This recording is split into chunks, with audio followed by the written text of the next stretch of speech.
springtime hump, quite like adorable puppies. Isn't that true? But hey, if springtime is your time to get a puppy, we want to give you some great tips on how you can raise that puppy. And Britt Hyde from Bill Jack is here in the studio. Bill Jack and Ohio Company. That's right, Medina, Ohio. Yay, there you go.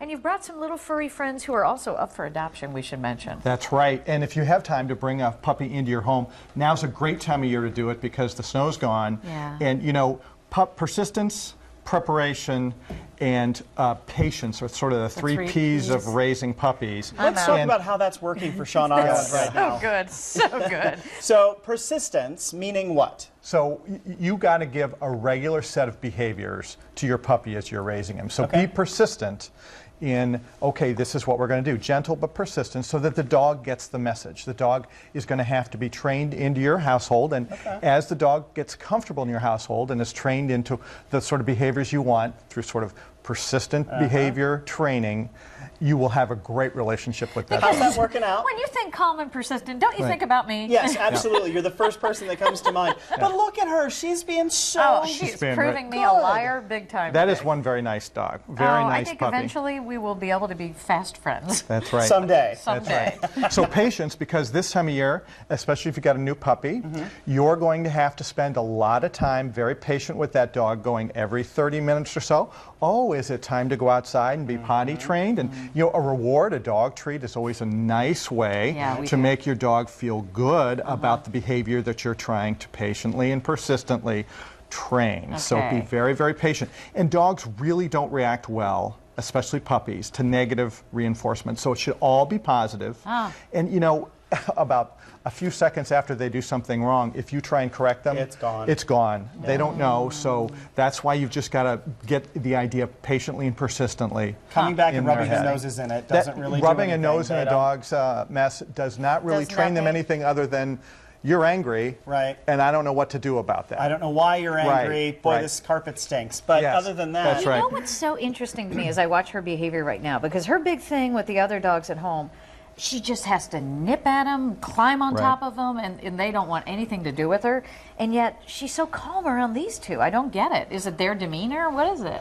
I'm not quite sure. You know, I don't know these dogs, but these dogs seem very calm, so your dog's probably picking up a little bit on that. In your home life, obviously your puppy has figured out that this is the new pack, right? They're pack animals, and the other dogs and you are all members of the same pack, and so your puppy is trying to figure out where it fits in that pack. So she's on best behavior just because this dog's on great behavior. Not her group. Absolutely. Well, people forget, I think, a lot of times that you're part of the pack. That's right. That it's not just the humans versus the animals. You're all part of the same pack, and you've got to establish yourself as the alpha. That's right. But patiently and persistently and with positive intent, and never being mean or trying to put any kind of negative reinforcement in there. They were nose to nose there for a second. It was so dumbfounded. cute. I really am, because she is so ornery. Yes, this I is still not have the scar from her biting. This is not the story you were telling earlier about your dog's behavior. So, but this is really hopeful. This gives me great hope. Absolutely. You know, as they grow older, dogs become calmer. Right now, your puppy's trying to figure a bunch of things out. They're just learning. You'll probably notice just about everything goes in their mouth because that's part of their sort of explanation and learning. High heels are disasters. But as they explore their world and become more comfortable, now obviously, your puppy's very comfortable with these two dogs who are up for adoption. And hey, let's make it a trio. Awesome. Oh, come on now. Real quick before we get too far, what kind of dogs are they? They're Corgi mixes? They are Corgi German Shepherds.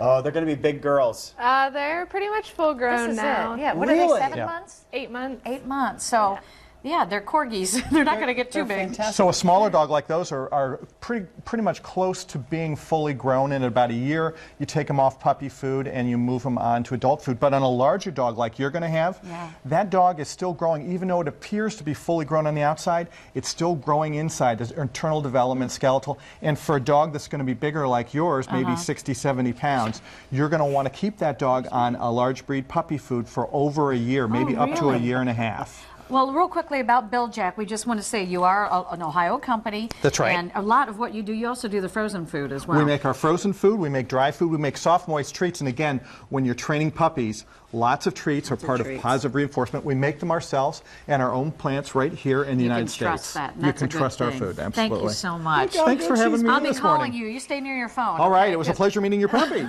Well, thank you. Brett, thanks very much. Thanks, it was we a appreciate pleasure. It. You made Still me more out to to come be a here liar. on Good Day Columbus because we're going to see if she can actually pick some winners coming up in a few That's minutes. right. Also this morning, fighting the fat or not. We'll tell you how you can incorporate some healthy fats in your diet. And Dana giving us a look at another car at the International Auto Show. We'll see that next.